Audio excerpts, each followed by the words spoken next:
Salut les gars, j'espère que vous allez bien. Bienvenue sur After Fight, ton podcast de MMA. On se retrouve aujourd'hui pour une nouvelle vidéo, Actu MMA, épisode 6. Cyril Gane est-il trop confiant? C'est la question que je me pose après avoir visionné la dernière interview de Cyril Gane chez le média La Sueur. Alors pourquoi je suis inquiet?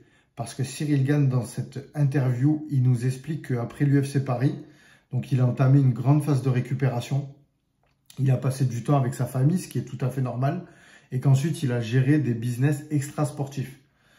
Et en fait, il se préparait pas. Il était, tranquille, quoi. Il était en vacances.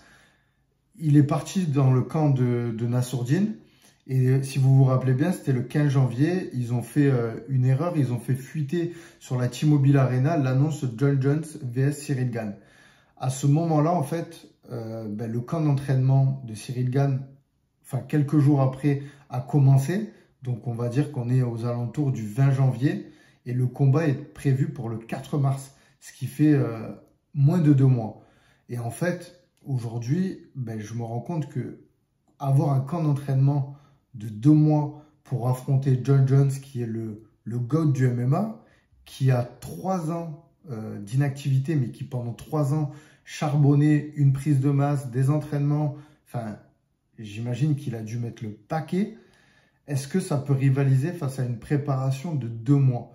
Cyril Gane, certes, il a des atouts physiques, il est très très fort, mais est-ce que ça suffira vraiment? C'est la question que je me pose.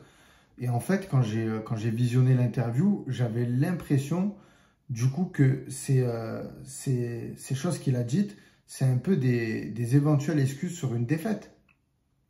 Donc ça m'attriste, ça m'inquiète, parce que moi, comme je vous l'ai dit, je suis un pro Cyril Gane. Je veux que Cyril Gane y gagne. Et vraiment, là, j'ai un gros doute. De plus, il y a aussi quelque chose qui m'a alarmé dans ce qu'il a dit. C'est le fait que après le combat contre John Jones, il compte vraiment s'entraîner tout le temps. Ça veut dire en fait pas faire ce qu'il a fait là. Ça veut dire pas prendre autant de temps pour partir en vacances, pas prendre autant de temps pour récupérer, vraiment s'accorder, s'entraîner au MMA. Parce que nous, Cyril Gane, aujourd'hui, pour nous, je pense, je ne sais pas ce que vous en pensez, mais pour moi, c'est le plus grand combattant qu'on ait sur le sol français dans la catégorie des poids lourds. Et il est quand même classé numéro 1. Donc, ce type de position, en fait, il doit toujours être prêt pour pouvoir combattre. Et le fait d'entendre que là, c'est le combat le plus important de sa vie, en fait. Il n'aura pas 2 fois cette chance-là d'affronter le GOAT, c'est-à-dire John Jones, pour la ceinture. Alors, ça, j'ai aucun doute sur le fait qu'un jour, Cyril Gane, il sera champion de l'UFC, ça c'est sûr. Il est jeune encore dans le sport.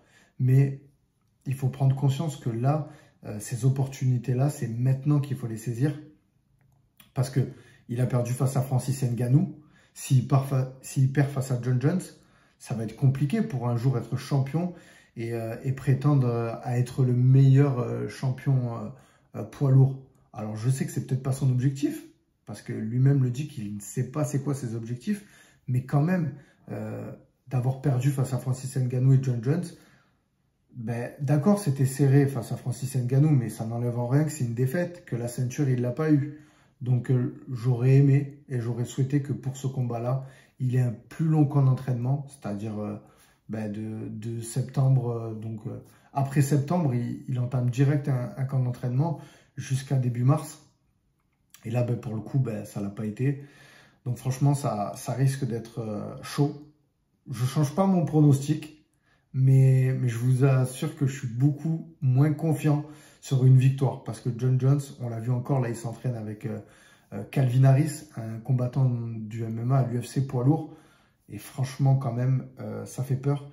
Peut-être que John Jones nous a piégés sur le fait que, il a montré des vidéos où il paraissait fat, il paraissait pas rapide et tout. Mais là, croyez-moi qu'il est en train d'envoyer pas mal la sauce niveau communication et on le voit quand même assez affûté. Voilà. Donc, en tout cas, c'était juste pour faire une petite vidéo sur l'actualité de cette vidéo qui m'a fait réagir, en fait, cette interview. Je ne sais pas ce que vous en avez pensé. Si vous l'avez visionnée, je vous invite à aller la regarder et ensuite venir regarder ma vidéo et mettez-moi en commentaire si vous êtes d'accord avec moi ou pas. Je vous remercie pour vos réactions et je vous dis à très bientôt. Hos.